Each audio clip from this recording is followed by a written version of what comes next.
سرکار دو جہاں نے جو امت میں بعد از نبی سب سے مشہور اختلافی موضوع ہے، یعنی جس میں اختلاف ہوا، اختلافی موضوع کہہ کر، ہاں ڈاکٹر صاحب اختلافی موضوع، بھئی اختلافی موضوع ہے، کوئی اور بات کرو، اختلافی موضوع کوئی اور بات کرو، یہ لب و لہجہ کسی اختلافی شخص کا ہی ہو سکتا ہے، ورنہ امت کا کام اختلافات کو اتفاقات تک لے جانا ہے، ذمہ داروں کا کام اختلافات کو اتفاقات تک لے جانا ہے۔ بھئی یہ لا الہ الا اللہ کتنا بڑا اختلاف ہوا جب نبی مکرم نے کہا قولوا لا الہ الا اللہ تفلحوا، کہہ دو لا الہ الا اللہ فلاح پا جاؤ گے، کتنا بڑا اختلاف ہوا۔ کوئی کہہ سکتا ہے کہ اختلاف ہو جائے گا کچھ نہ بولو؟ اختلاف کون اختلاف کر رہا ہے، اختلاف کر کون رہا ہے، یہ دیکھا جائے گا نا۔ ایک ڈاکٹر پر 2000 مریض اختلاف کریں، اختلاف مانا جائے گا؟ ڈاکٹر سے ڈاکٹر اختلاف کرے تو اختلاف مانا جائے گا؟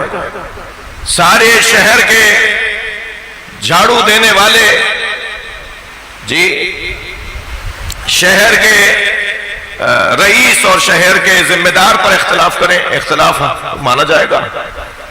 ساری دنیا کے مقدمہ باز مل کر جج پر اختلاف کریں، اختلاف مانا جائے گا؟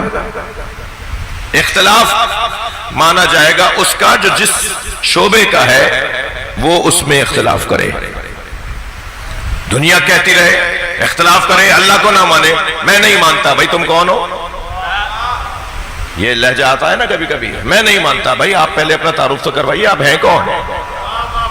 توجہ کر رہے ہیں آپ؟ تو اگر یہ کہنے والا اپنا تعارف کروا دینا کہ میں کون ہوں تو مسئلہ حل ہو جائے گا۔ ہو سکتا ہے اس کا حق بنتا ہو اختلاف کرنا، اور ہو سکتا ہے کہ اسے پہلے ہی مرحلے میں آپ کہیں بھائی آپ کا موضوع ہی نہیں ہے، آپ کہاں اختلاف کر رہے ہیں؟ ساری دنیا مل کر کہے کہ اللہ نہیں ہے تو اللہ نہیں ہے۔ عزیزان گرامی سب مل کر کہہ دیتے کہ اللہ نہیں ہے تب بھی اللہ ہے۔ کوئی مولا کائنات کو خلیفہ بلا فصل نہ مانے، علی ہے۔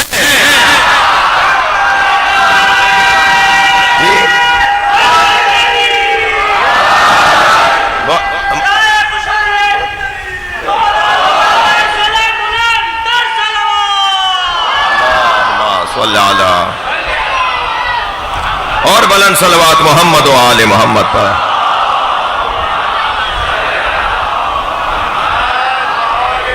توجہ کر رہے ہیں آپ حضرات؟ کون اختلاف کر رہا ہے بھائی؟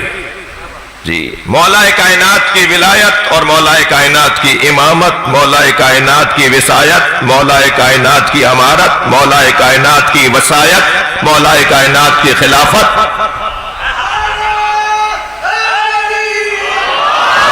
اس سے زیادہ مسلم مسئلہ ہی نہیں ہے۔ مگر کس کے نزدیک مسلم بھائی؟ کون اسے مسلم مانے گا تو مسلم ہوگا؟ جس اللہ نے نبی کو نبی بنایا اسی اللہ نے علی کو ولی بنایا۔ دنیا علی انور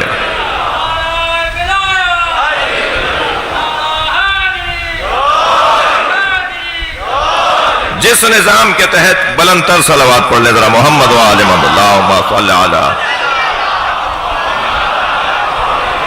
جس نظام کے تحت مولا نبی کو نبی بنایا گیا اسی نظام کے تحت علی کو ولی بنایا گیا۔ اگر آمادہ ہے تو میں مضمون شروع کروں۔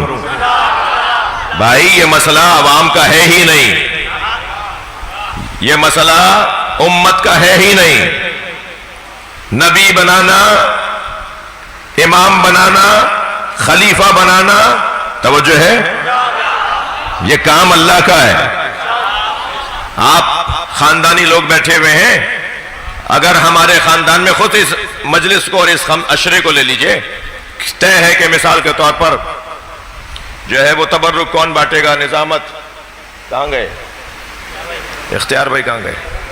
جی مثلا صحیح وقت پہ گئے، یعنی میں جب ان کا نام لے رہا ہوں اسی وقت پہ گئے، تو مثلا اختیار بھائی کا کام ہے مثلا نظامت کرنا، اب اگر کوئی اور مائک لے لے تو کیا گزرے گی ان پر اور ان کے دوستوں پر؟ توجہ کر رہے ہیں آپ؟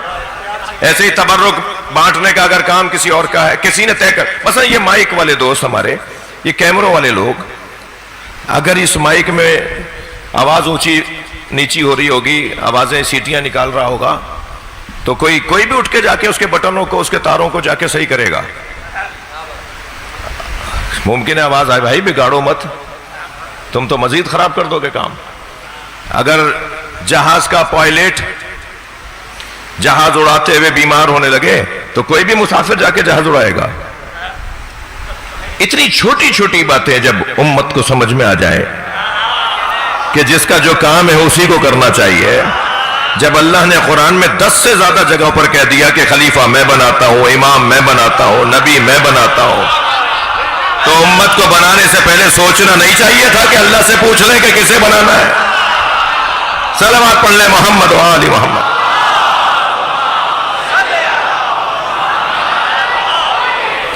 میں اپنے محترم سننے والوں کو مستعد پا رہا ہوں، آمادہ ہے کہ مضمون سننا چاہ رہے ہیں۔ اب آپ ذرا دیکھیے کہ حضرت موسیٰ اللہ کی بارگاہ میں کیا کہہ رہے ہیں؟ رب اشرح لی صدری ویسر لی امری واحلل عقدۃ من لسانی یفقہوا قولی واجعل لی وزیرا من اہلی اخی ہارون۔ توجہ چاہوں گا اس آیہ کریمہ پر۔ حضرت موسیٰ اللہ کی بارگاہ میں فرما رہے ہیں، یا اللہ میری زبان کو جو لکنت ہے، جو زبان میں رسائی ہے وہ عطا فرما، جو زبان کی رسائی ہے وہ عطا فرما، میری بات لوگ سنیں اور سمجھیں، میرے سینے کو گشادگی عطا فرما جی، یفقہوا قولی، میرا قول، میرا فرمانا، میرا بولنا لوگوں کو سمجھ میں آنے لگے۔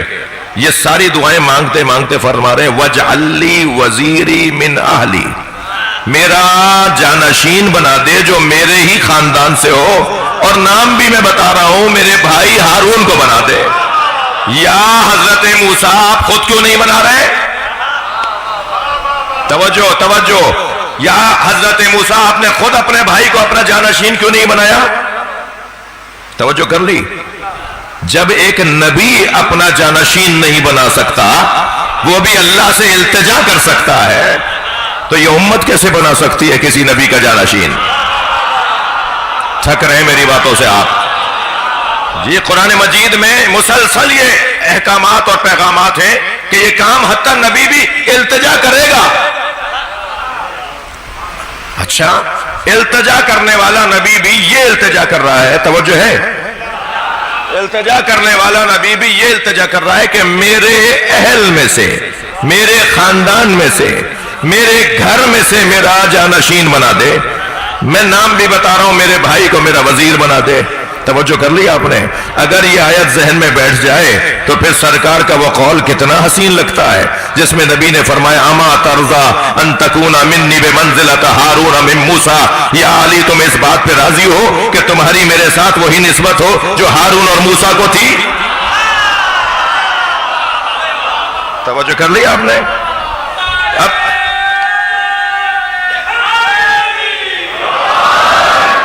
اچھا ایک بحث، ایک بات میں نے ابھی کہی ہے، اس کی وضاحت ضروری ہے۔ کسی نبی کے اصحاب میں سے اس نبی کا خلیفہ بنا ہو تو مجھے بتاؤ۔ کیا بات ہے بھائی، علمی بات ہو رہی ہے۔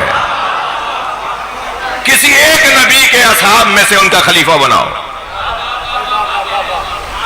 اور کس نبی کے گھر سے خلیفہ نہیں بنا ہم بتانے کو تیار۔ اللہ نے اگر اس نبی کا جانشین بنایا ہے تو اس نبی کے گھر سے بنایا ہے، جی اسی نبی کے گھر سے بنایا ہے، یعنی ہر نبی کا جانشین اس گھر سے، جس خاندان سے وہ نبی ہوتے تھے۔ یہ کیا فرما رہے ہیں حضرت ابراہیم علیہ السلام؟ وَمِن ذُرِّيَّتِي، یا اللہ میری اولاد میں امامت۔ جی آج کا کوئی جدید روشن فکر جی مسلمان ہوتا نا تو کہتا کہ خاندان میں، کہلے مولانا کیسے سمجھائیں گے لوگ کہتے ہیں کہ یہ تو پھر خاندانی ہو گیا، یہ تو وراثت ہو گئی، وراثت میں اور خاندان میں تو امامت اور خلافت اور وصایت اور وزارت کیسے ہوگی؟ تو بھائی یہ جو بول رہا ہے پہلے یہ بتائے تو صحیح ہے کون؟ امامت کا موضوع عیسائیوں کا تو ہے ہی نہیں، امامت اور خلافت کا موضوع یہودیوں کا تو ہے ہی نہیں۔ پہلے اسے اللہ سمجھاؤ، پھر خود اسے نبی سمجھ میں آ جائیں گے، پھر خود اسے علی سمجھ میں آ جائیں گے۔ غیر مسلموں کا تو موضوع ہی خلافت نہیں ہے، غیر مسلموں کا تو موضوع ہی امامت نہیں ہے، غیر مسلموں کا تو موضوع توحید ہے۔ جب اسے توحید سمجھ میں آ جائے گی تو پھر اسے سمجھ میں آئے گا کہ اللہ ہادی کیسے بناتا ہے۔ پہلے اللہ کو تو مان لو جس کی طرف سے ہادی بنایا جاتا ہے، تم اللہ کو بات بغیر مانے یہ اعتراض کر رہے ہو تو اس کا تو اعتراض ہی نہیں، تم اپنی بات کرو۔ تم خواہ مخواہ یہودی اور عیسائیوں پر رکھ کر یہ سوال اٹھانا کہ جی کیسے خاندان میں کیسے آ جائے گا، تو میں آپ کو جواب دے رہا ہوں۔ وَإِذِ ابْتَلَىٰ إِبْرَاهِيمَ رَبُّهُ بِكَلِمَاتٍ فَأَتَمَّهُنَّ قَالَ إِنِّي جَاعِلُكَ لِلنَّاسِ إِمَامًا قَالَ وَمِنْ ذُرِّيَّتِي قَالَ لَا يَنَالُ عَهْدِ الظَّالِمِينَ۔ اس آیت کو ذرا میرے ساتھ رہیے گا۔ اس آیت کے میں 4 عنوانات آپ کے سامنے رکھ رہا ہوں۔ سب سے پہلے کسی کو اللہ مقام نہیں دیتا جب تک اسے آزما نہ لے۔ ہاں، اللہ کا کسی سے پڑوس نہیں ہے، اللہ کا کسی سے کوئی رشتہ نہیں ہے،